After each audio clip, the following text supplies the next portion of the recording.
Parkcast, the UK's original theme park podcast. Welcome back to Parkcast Park Fans. We're a podcast for theme park fans. We're here every week talking about loads of things that go on in the theme park industry. I'm Bex, this is Kev. Hi everyone. And this week I'm delighted to say we are joined by another theme park. If you were listening last week, we were chatting to Josh from Creeley. This time we are going slightly over some waters, but we're staying within the UK and we are heading to Blackgang Chine. I'm delighted to get you guys on the podcast. We've got Laura Baxter, who's the head of marketing, and we've got Dan White, who's the general manager of Blackgang Chine. Welcome to Parkcast, guys. Hello, thanks for having us. Oh, you are so welcome. I'm so chuffed that I've managed to get you guys on because Blackgang Chine is such an iconic park in the UK. Obviously a totally historical park, so much history and legacy to it, but it is one that often doesn't get talked about a lot outside of enthusiast circles. So I just thought, let's get you guys on. Let's make sure we understand what the park's all about and let's have a good chat about it, a big nerdy chat. So I'm delighted that you guys are here. First of all, tell me about the park. We know that it's the UK's oldest theme park. Dan, do you want to give us a bit of an oversight of how the park came about and what its foundations were, where it started? Yeah, so the park or the attraction Blackgang Chine was founded in 1843. There's a well-known, or hopefully well-known, story about the whale skeleton washing up, and that was then hauled uphill to Blackgang, and then that started a visitor attraction. Okay. Does anything you want to add on that, Laura? Yeah, so it was obviously 1843, peak Victorian era, where morbid curiosities were quite a big thing, kind of like Greatest Showman style, side circuses, that kind of thing. And yeah, when a fin whale, which is absolutely huge, washed up, Alexander de Bell had the great idea to have it stripped of all of its blubber, get the bones bleached and put it on display. And the Victorians went nuts for it. They loved it, coming to see this, because it's absolutely extraordinary when you see it in real life. You don't realise how massive these animals are. So it was really quite a revolutionary thing for Victorians to see, and even Queen Victoria herself came and saw it. And as our current owner, Alec, will tell you, it only took a few years after that her and Albert put a whale skeleton in the Natural History Museum. So wonder where the inspiration came from. Wow. Okay, that's cool. Amazing. Yeah, and so people came literally like from over the channel to the Isle of Wight to come and see it, especially. They used to have what are called charabancs, like big, what were Victorian coaches, I suppose. It was how group travel happened back then. And yeah, they used to arrive in their masses to revel at this incredible whale skeleton. And there was a big hotel in the middle of the land as well, which we still have that building now. That's our main F&B outlet, the Chine Cafe. That's where you go and get your lunch if you come to Blackgang. So people would stay there and then go and look at this bunch of bones, and that was a great day out back in, that was it. In the 1800s. I mean, it sounds like a great day out now, to be honest. I don't know why you bothered putting any attractions in. Yeah, don't need any rides. No. Are the bones still there? Still there, so you can still come and see the original attraction today. You can walk through it. We have an actual whale room, and on the walls, it's kind of got all of the stories and timeline of our history in there. But the bones are still there. You can walk through them. They take the entire length of the room up as well. So yeah, it's quite cool as a kid and even as an adult as well to stand in a whale's belly. You're literally there in the rib cage thinking, oh my gosh, I've just been swallowed by a whale. So yeah, really, really imaginative, extraordinary exhibit to have in the park still. It's probably the most unique way that a theme park has been started. I can't think of anywhere else that has started with a washed up skeleton, and to still have them. Actually, that is so cool, because there's a lot of places that I think probably wouldn't have preserved history in that way. So that's really cool that you've done that, and you can literally trace the park right back to its roots. Yeah, how fascinating. I mean, the best thing is located next to the Hall of Mirrors now. So if the whale skeleton's not your thing either, then you can go to the Hall of Mirrors next door. So all in the same building, which is cool. Hopefully you don't have the same issue with the Hall of Mirrors as Josh did from Creeley last week, who told us within 2 weeks of installing his Hall of Mirrors, he had a guest with a broken nose. So... Oh no! Yeah. Dangerous things, these halls of mirrors. They seem like such an innocent attraction. Okay, so that kind of got people over to the island, and then it sort of started Blackgang China as an attraction. How did it develop from there? What came next? It was mainly sort of, I mean, the island anyways is obviously a holiday destination. It always has been.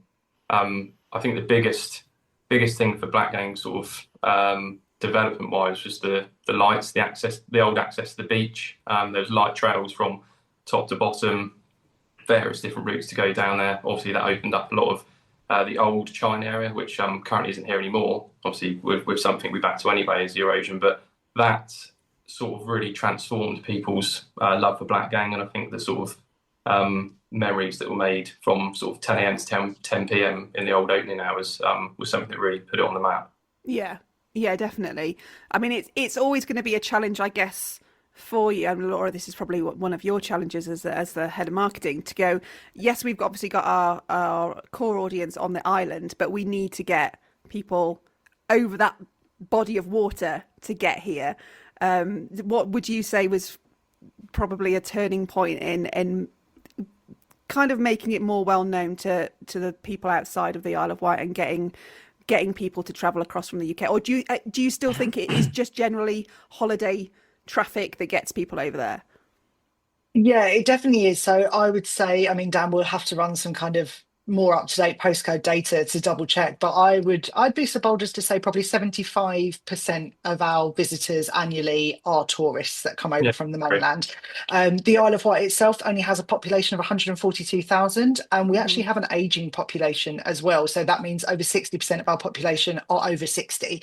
So we don't have a huge amount of a family market on the island to actually get in. You know, the ones that are here are amazing, and you know, they buy their season passes and they're our members, and they come regularly, but our peak periods are absolutely supported by tourists.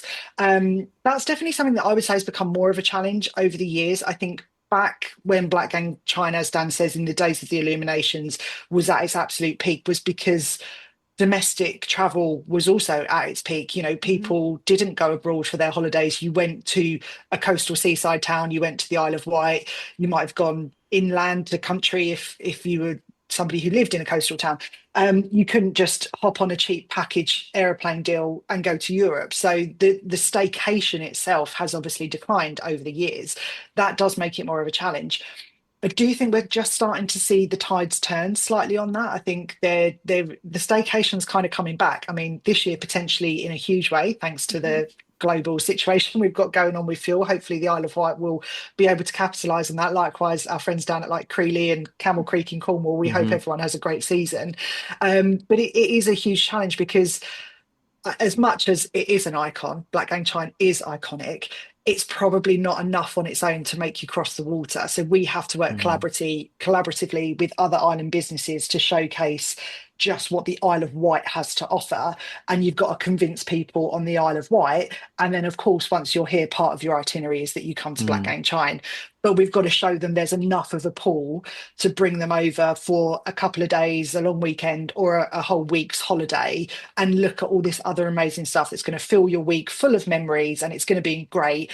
But of course, your best day out is going to be a day at Blackgang Chine. Yeah, I guess that's the thing, because now we have a lot of social media influence as well. So when I was growing up, we used to holiday at the Isle of Wight, but you'd only know about it because you traveled there and you get the little leaflets like you do when you go on holiday and go, oh, there's Robin Hill. Oh, look, there's Blackgang Chine as well.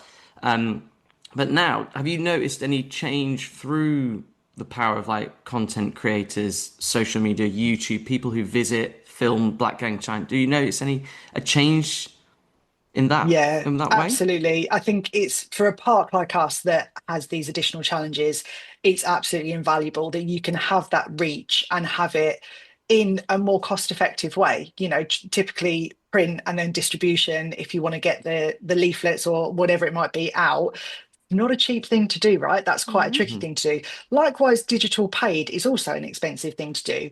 When you've got content creators who are genuine fans and can come and show off the park, either from a perspective that they are a theme park fanatic, an attractions fanatic, whether it's mums showcasing days out for families, or whether it's people who genuinely love the UK and want to showcase destinations and hidden gems and all that kind of thing.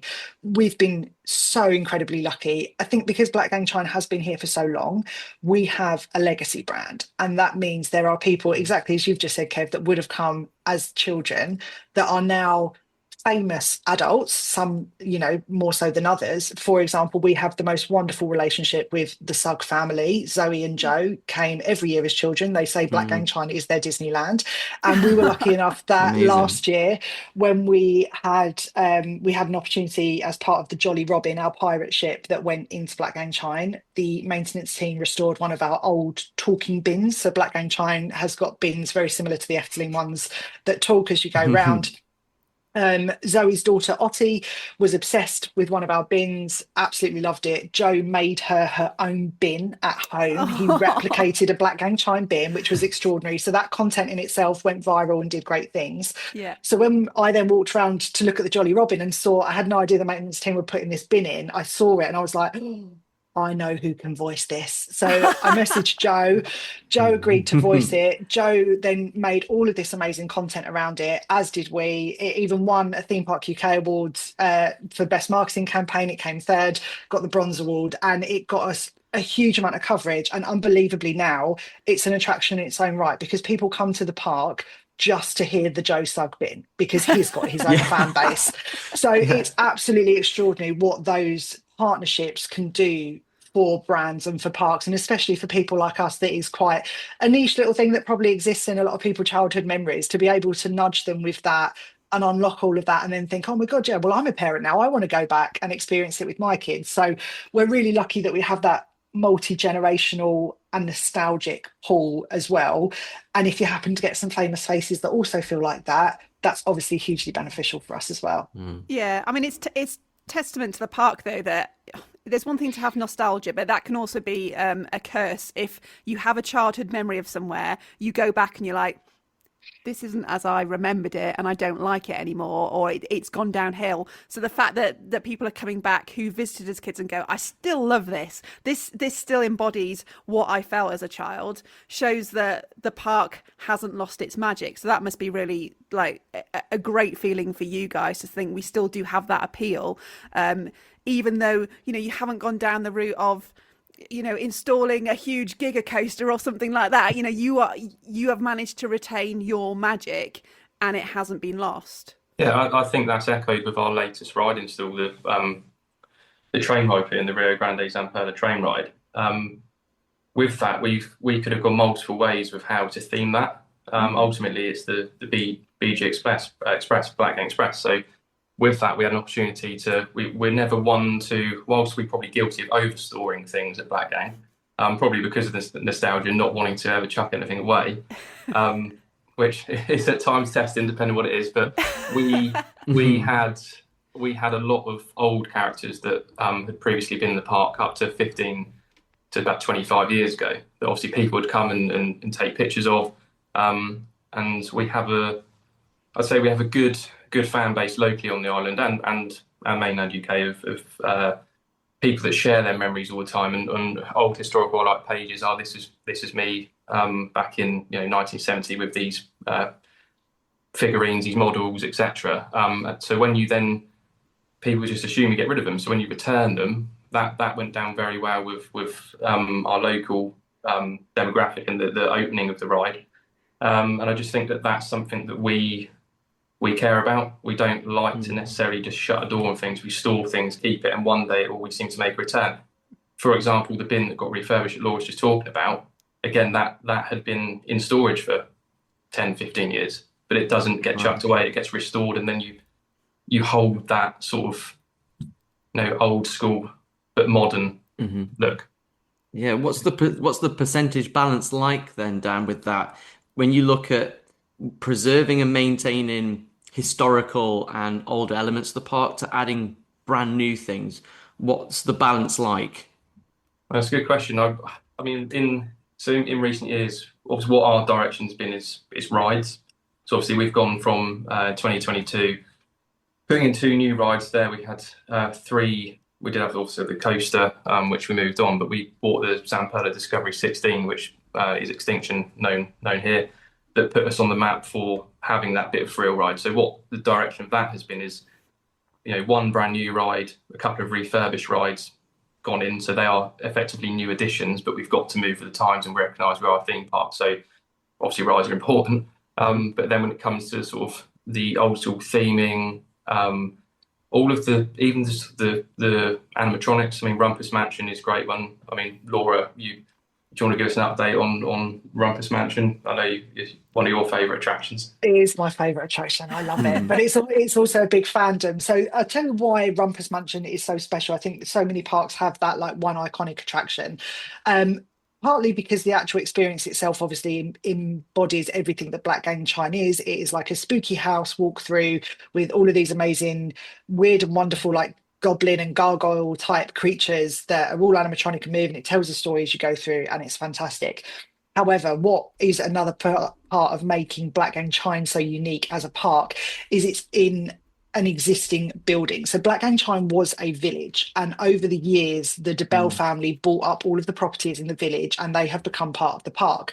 So the same way the hotel is now our F&B unit, our main F&B offering, Rumpus Mansion is actually within the childhood home of our current owner. So that's where he grew up. He grew up in the park in this magnificent house that's just got the most beautiful oldie worldy stonework. It looks and feels very gothic. So whereas other parks perhaps had to manufacture a building to put an attraction like Rumpus Mansion in it, Blackgang just uses its landscape and uses the buildings and everything that it has, so it gives it another layer of being more immersive. It doesn't feel like you've built something and then themed it to look old. No, that really is like a 300-year-old house. That is it. And if you actually could go upstairs in it, which the public can't, like there is still the wallpaper on the walls of how it was decorated as a family home. Wow. Like it is the original house. And our chock-a-block, one of our big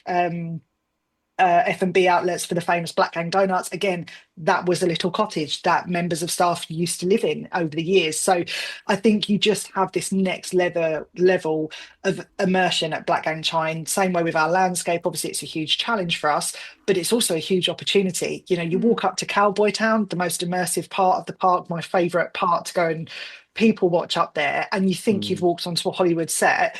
It's just the cliff. It is. It's just Mother Nature doing its amazing thing, and I think that's what really makes Blackgang Chine so incredibly unique. Is it's just our landscape and our buildings and our history, and rather than knock it down, flatten everything, and put up fake old buildings, we just build in with the building. It's great. It's the perfect setting for a theme park, really. Like you say, you have theme parks who spend millions trying to create landscapes, immersive environments, probably trying to recreate what you've got naturally. And I mean, obviously, Alton Towers is the other example of something that has a natural history and a natural setting that you can build on and capitalize on. So yeah, like why would you not? And it does make you unique, and it does give you character.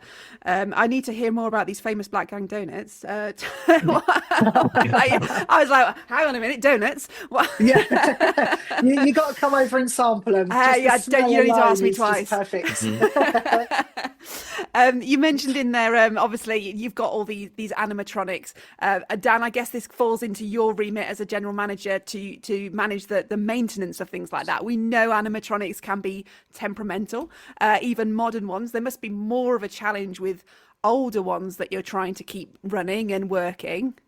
Yeah, I think this is what comes. So, I don't like to talk too much about maintenance in some areas because it can be classed as, it's just maintenance. But with those attractions, whilst they're here year on year, that's absolutely right, because over the winter they get worked on, they get thousands of pounds spent on them that people just come back the following season still see in place, as with everything maintenance related. But the older the animatronics and other attractions, the more maintenance they require throughout the season as well. Even on days, Laura's absolutely right, it's not just her favourite attraction and one of my favourite attractions. People live for Rumpus Mansion because of, again, the age of it, how it all looks, the fact that everything has still been maintained and working. So from 8 till 10 in the morning, if you've got an issue, that becomes a priority to fix, because as soon as you open those doors, a lot of it you cut to in order to do one one attraction within there, you'd have to probably close the entrance and the exit to get to half of it. Mm-hmm. So it just becomes a bit of a strain, but also ignites the passion for why it has to be working and why we hold such high standards of that here. I think that's something the team do a really good job of. They, some mornings I won't hear about something like that as long as it's, if it's a ride off, so I would, but an attraction like that, it will be coming up to opening, everything's all good. I get a sort of report into daily. Obviously got my Baro for our park checks, and you can see that assignments have been made and resolved for 10 o'clock without even sometimes making it to my ears, which just shows from the team the passion that they have and the importance they know of fixing that. Yeah. Yeah. And Kev, you are the dark ride fanatic of the podcast. He gets very annoyed if the dark ride isn't operating in the way it should. So that must be music to your ears. Yes, I go around with my crib sheet and, check in these things. But joking aside, no, absolutely. I think for every guest, even if it's your first time visiting Blackgang Chine or it's the 100th time, there's an expectation, isn't there, that you want every guest to experience something as it should. And I think that's important, isn't it, with maintenance and maintaining these attractions so that everyone gets to experience it as you kind of envision it, or even how it was envisioned 50 years ago.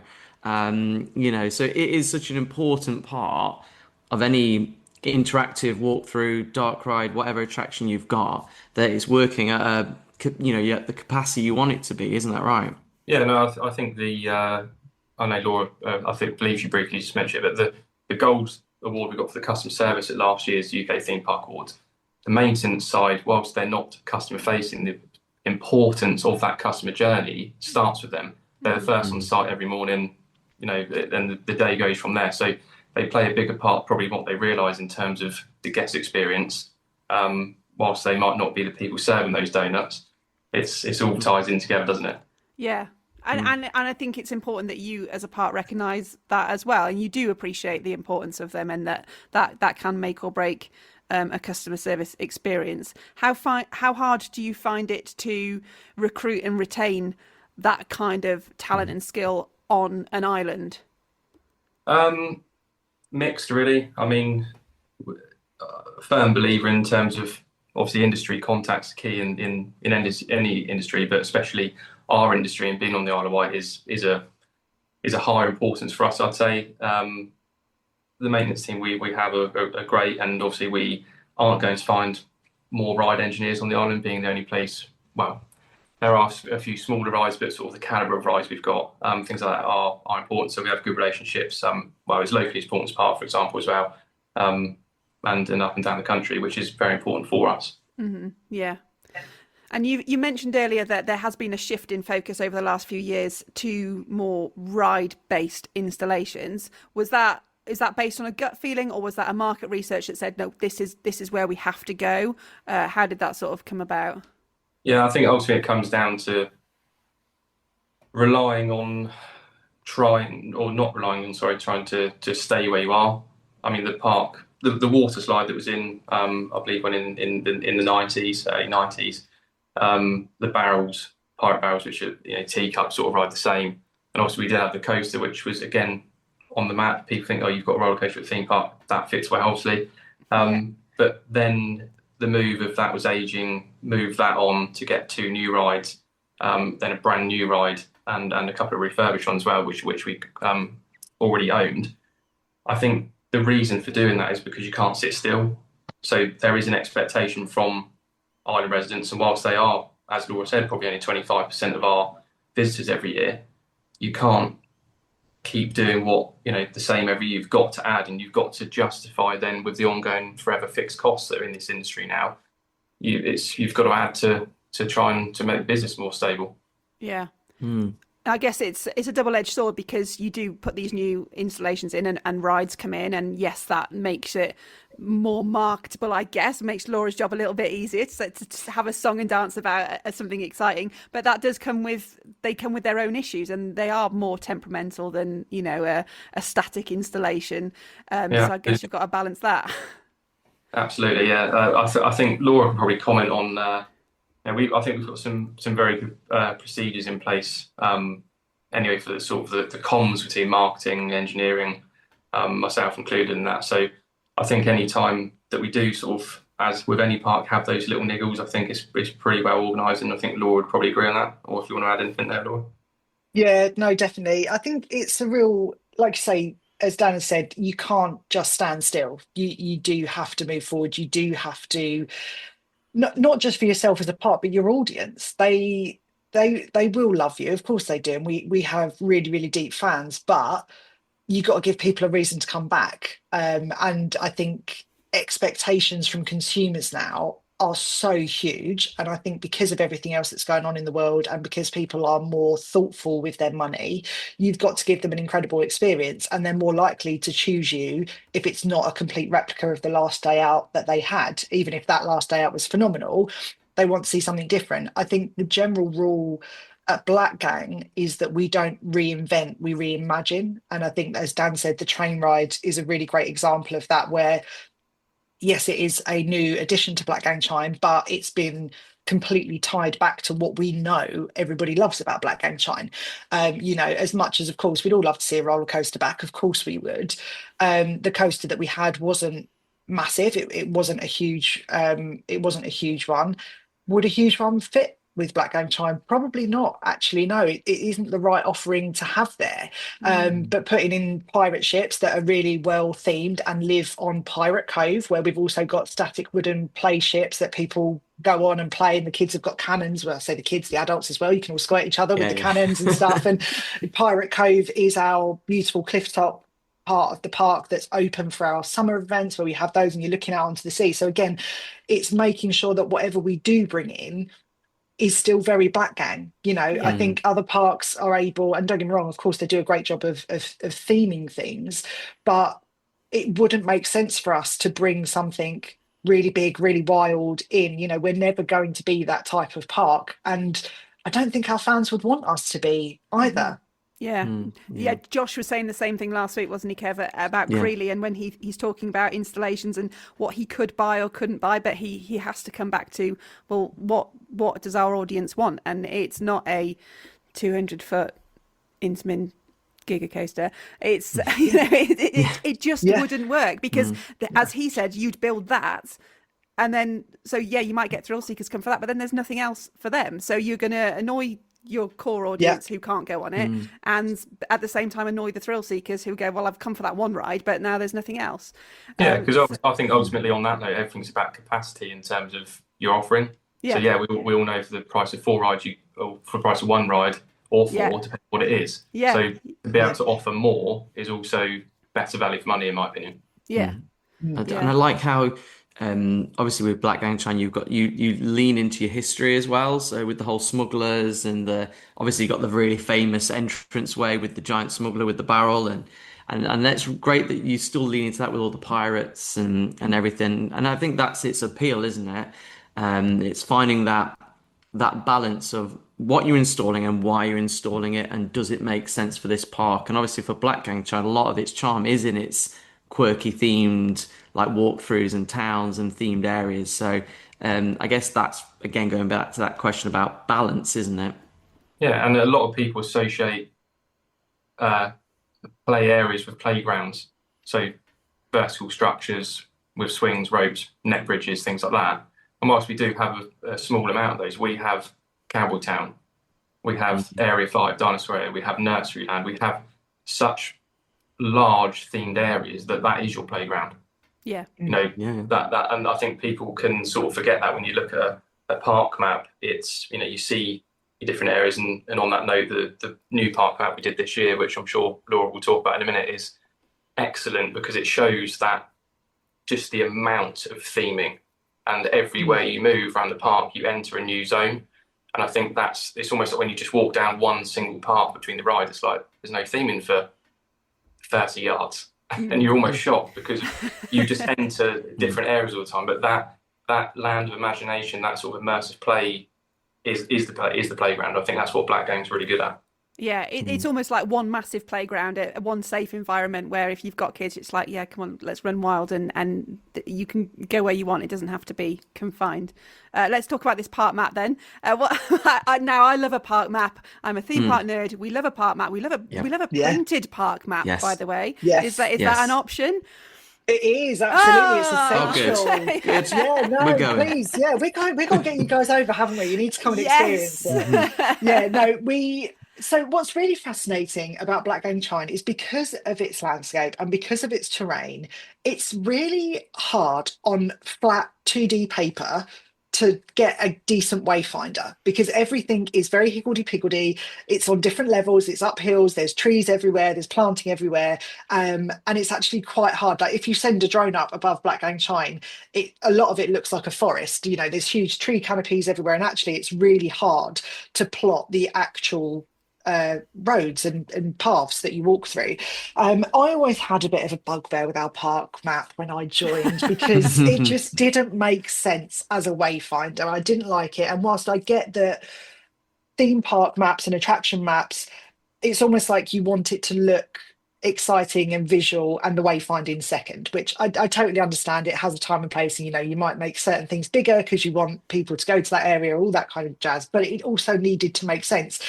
And it was last summer when we have our big event on Pirate Cove, and I was just stood out there. I think we might have been doing some filming, and I had about 3 people say to me, "How do we get to Cowboy Town?" And to me, Cowboy Town is the best place of Blackgang Chine. It is the most incredible land.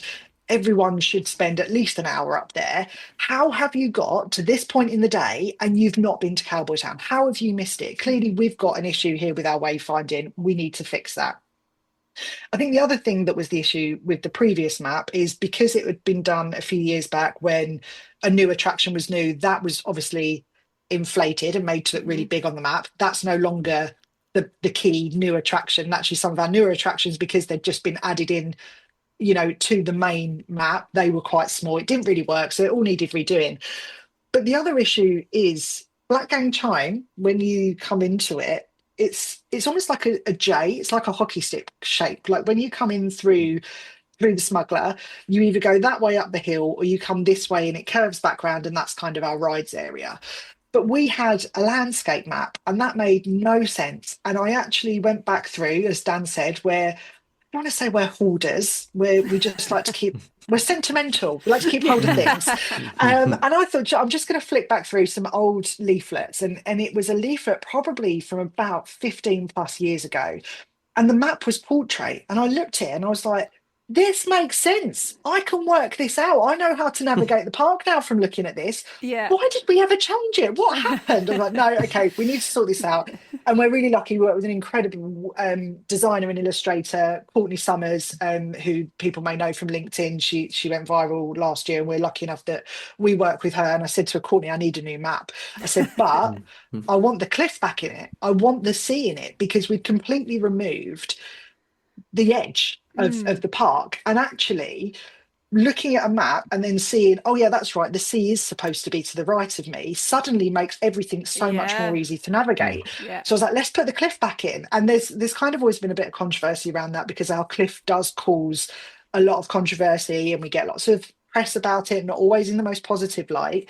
But I was like, no, it makes sense. And actually, again, it's part of who we are. We can't escape the fact that we are on top of a cliff. Let's own it. Let's lean into it, and let's embrace the fact that that's what makes us so unique. Yeah. So yeah, we have a beautiful park map now that is not only navigatable, it feels more Blackgang as well. We've gone back to old school hand-drawn illustrations of some of these attractions that have been in the park for 40, 50 plus years, that are the iconic bits that everyone loves. So likewise, if you're a family coming in now, the kids might open the map and get excited to see the pirate ship ride, but mum and dad, who may have come sort of 20, 30 years ago, would see an illustration of the Mouth of Hell, which is a big fiberglass attraction, and be like, oh my God, the Mouth of Hell is still here. That's amazing. We've got to go there. So things are really easy to spot, and we've really embraced those parts that perhaps historically people might have been like, oh, you don't really want to show that off, it's a bit dated, but no, it's nostalgic. We've maintained it. It looks nice. Things still get painted. It's still very well presented. You wouldn't know it was 50, 60 years old, but it triggers something within people. So we want those to feature on there. We want people to see them, and they should be part of our marketing because they are part of our park. Yeah, and I think too many parks are too quick to get rid of anything that might be a bit old. And when I go to Efteling, I love that there are all these really classic attractions. I said in the vlog that I made about there are adults at this park without children who clearly have grown up with this park, and they've just come on a day out to experience it because it's taken them back to a point in their lives where they were younger, and it still brings back that memory. So I think you're absolutely right to lean into that. Love a couple of things about that as well. One, that you've got a printed map. I mean, theme park fans love a souvenir, and they are great, but also means you're not on your phone all day trying to work your way around. You have actually got a physical thing, and kids love that as well, like you say, like being able to go, oh, go down here.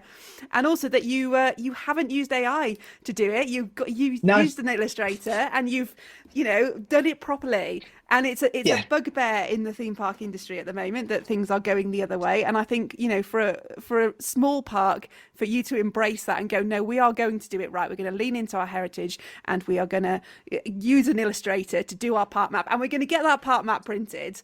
I love that. I think that is your point of difference, and that is the kind of thing that's going to set you apart and make people think this is a day out that I want to go on, a quality day out, and it's a team who really care about the product, and it does shine through in the end.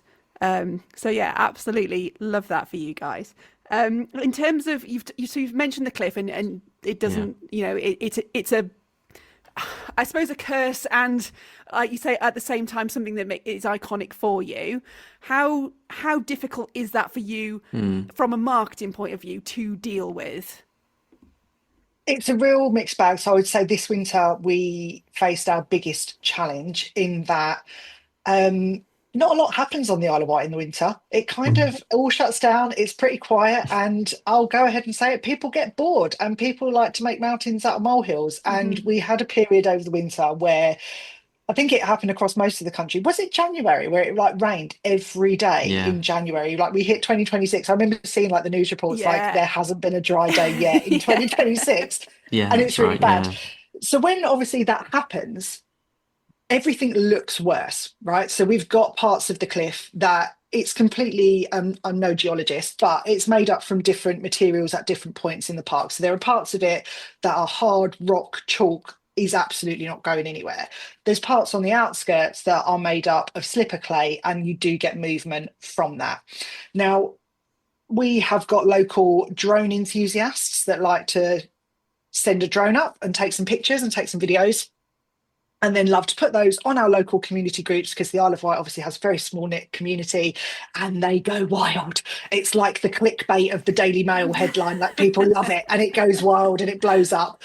So we all of a sudden, I was getting inundated with these press requests. It was, oh my God, has there been a landslip? Is it what's been moved? What's been lost? It's awful. It's tragic. And I had to phone Dan, and I was like, Dan, has something happened that I'm not aware of? Because apparently there's been a big landslide. We've lost attractions. And he was like, no, there's nothing like that's happened.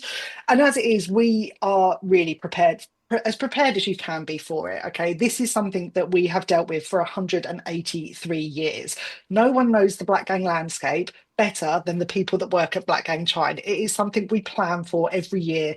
We know that over time things do erode. That is just nature. We cannot escape that.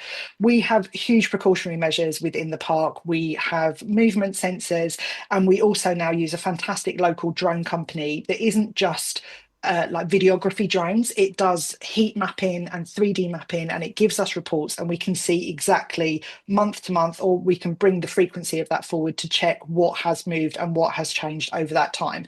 So of course you never know when something is going to happen, but we are really aware of our landscape, and we do plan for that every single year. We know there are parts of the park that there would be no point going and putting a new attraction in there now. We know we need to put it further inland. It may be that we're planning a 5-year plan that means we know, okay, cool, probably next winter we might want to look at relocating this, knowing that nothing might happen to it for 5 years, but we want to get ahead of that curve because we know how precious these things are to our fans. We never want to be in that position where things go.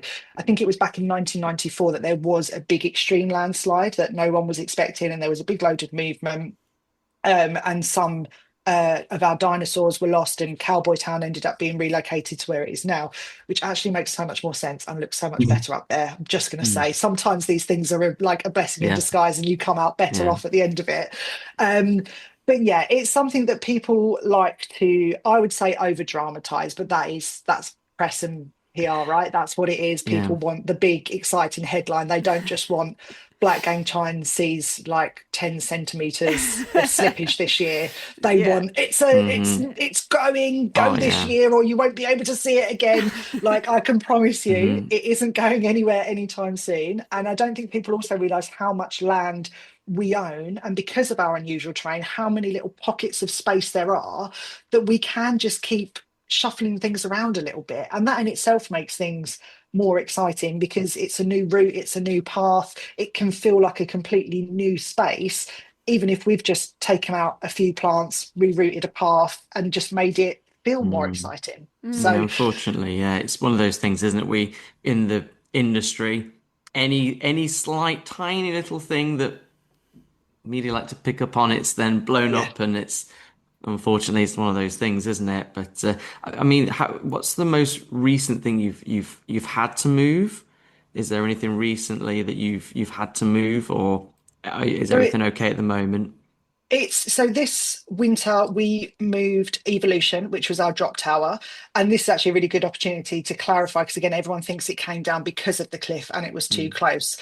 That's part of the story. So the ride had to come down for maintenance anyway, which, because of its location, involves the hiring of two different types of crane and lots of machinery, which again, if anyone in the industry knows how expensive those things are, we're not a big park. We're not sat on millions of pounds in the bank. And actually, sometimes it's just more economical to say, okay, we can pay to then get the crane back in to put it back up for this season. And it would probably be okay for another few seasons. It's definitely, like saying, that kind of like 5 year-ish plan that we would want to move it anyway. So rather than spend treble, quadruple in the up and down of it, let's just retire it out for a season. Let's work out, where could it go? Where could it be repositioned? But ultimately, was there any point spending, the tens of thousands of pounds we would have to just to put it up in a location, only for it to be there for a season and have to pay those tens and tens of thousands of pounds again to bring it back down, relocate it, and put it somewhere else? Or are we better off just to spend this year completely stripping it back, working out what its next evolution is going to be, where it makes sense for it to go, what theme, etc., etc. So yeah, evolution did move, and we put up a fence at the back of our hedge maze, because that's quite close to the edge now. The bulk of the maze absolutely fine, but we've just brought it forward a couple of rows, popped a little fence up there so people can still experience the maze. It's still a huge hit with all of our guests. But again, it's just that forward planning and making sure we're ahead of the curve and everything is completely safe and secure for all of our guests to enjoy. Yeah, and I just well add to that, if you're going to take a ride out, the best time to do it is when you're putting another one in. Yeah. So obviously our train ride went in, so you're not decreasing the offering. You had 6 rides last year, still got 6 this year. If that becomes 7 next year or the year after, then great. Yeah. That's good, yeah. Yeah, makes absolutely perfect sense. So looking ahead, is that something that, I mean, I guess you guys have got plans, and maybe you can tell me, maybe you can't. But what are you looking at in terms of installation? Are you looking at, yes, there'll be another new edition next year, or will you have a bit of a fallow year because you've had 2 new rides, the last 2 seasons? I know, so there's probably not an answer either way, but it's still kind of in the process of gathering all the costs. For example, we still have Evolution, the drop tower.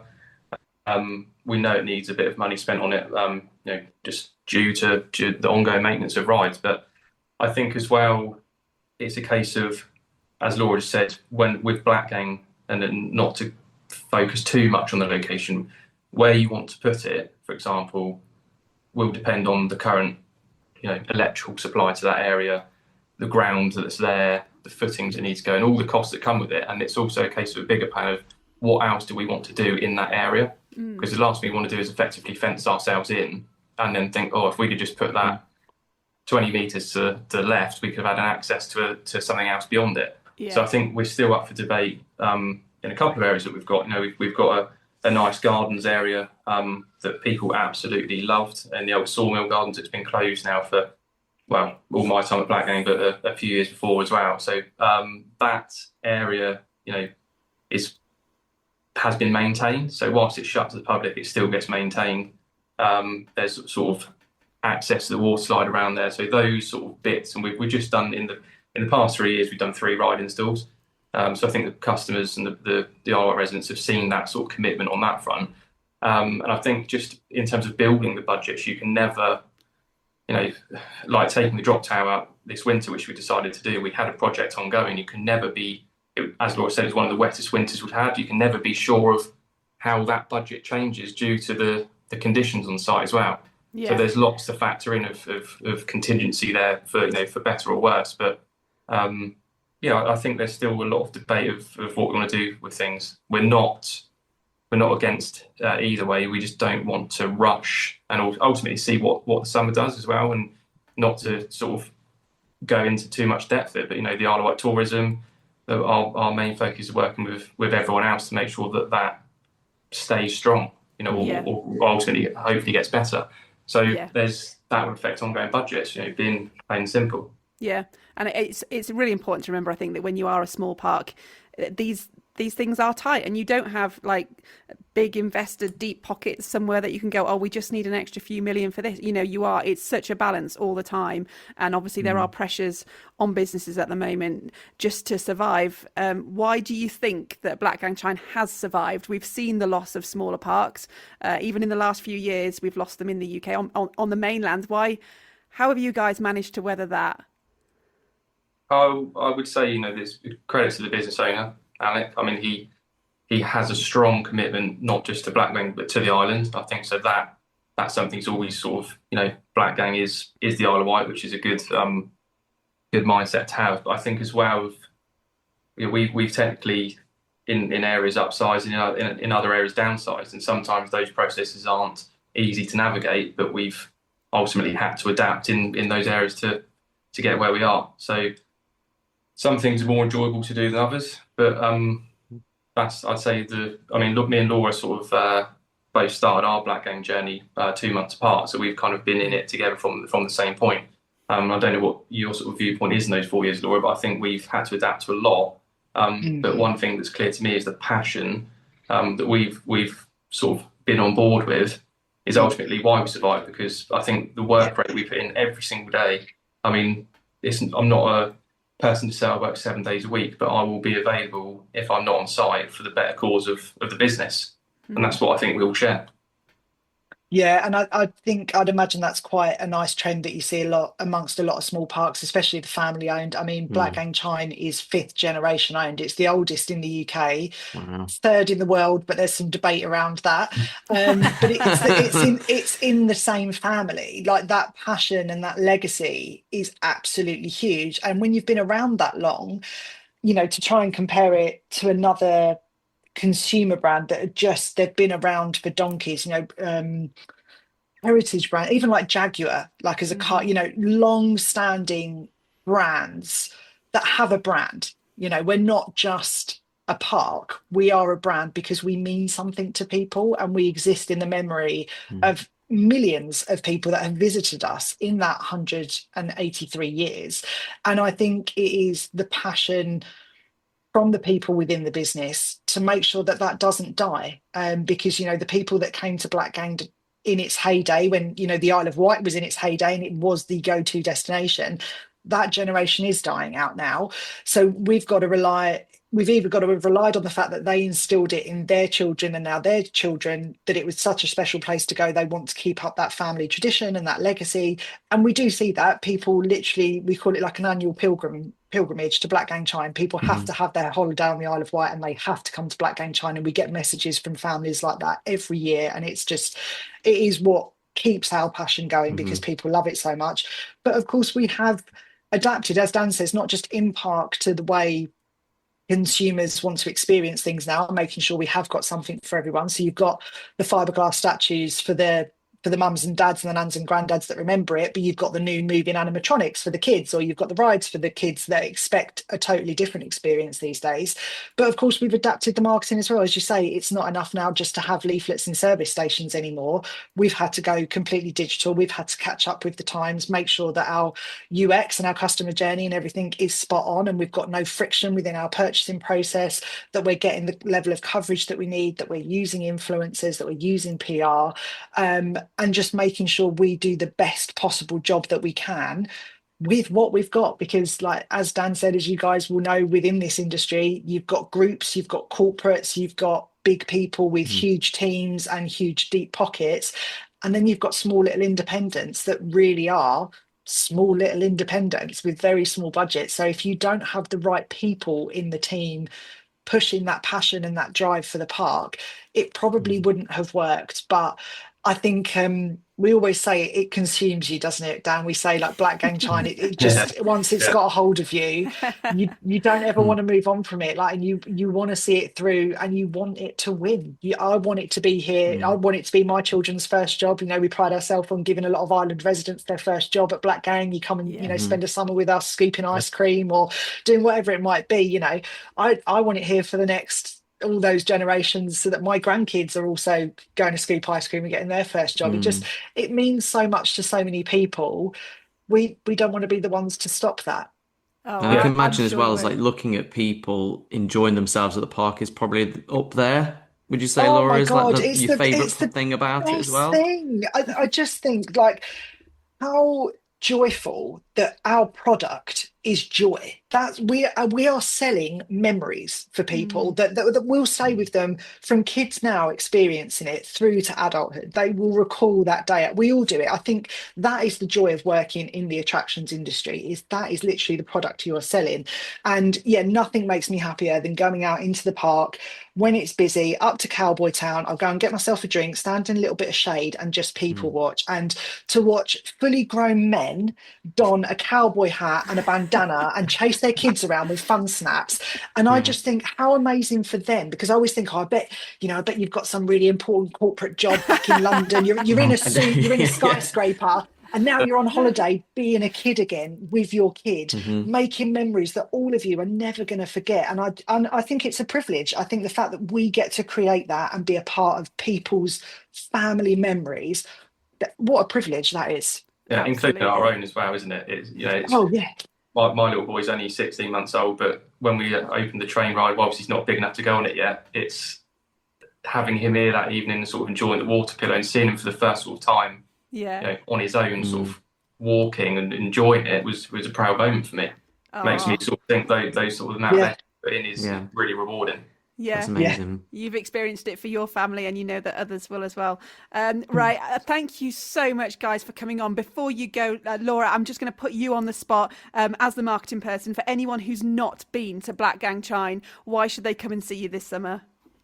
Because we are not like any other theme park. If you've got a vision in your head of Alton Towers, Parton's Park, we are not that. Come and experience the most unique setting, the most unique experiences, the most diverse range of attractions for something for everyone from 0 to 100. Come and experience it, because there's nothing quite like it. Literally seascapes, panoramic seascapes whilst you're on a 360 gyro swing ride. Oh my God, where else can you feel like you're about to fly off a cliff? It's amazing. And there's amazing donuts as well. So I mean, I'm sold. Get your donuts. Get me on that ferry immediately. Laura, Dan, it's been absolutely brilliant having you on Parkcast. Thanks for being so open and honest and really sharing your passion for Blackgang Chine. I think I'm definitely inspired to go. I hope everyone listening is as well. If you have enjoyed today's episode, please leave us a review. Let us know what you thought. And if you haven't already, hit subscribe so that whenever I release a new one, you will be the first to hear about it. For now, though, we've been Parkcast. Parkcast, the UK's original theme park podcast.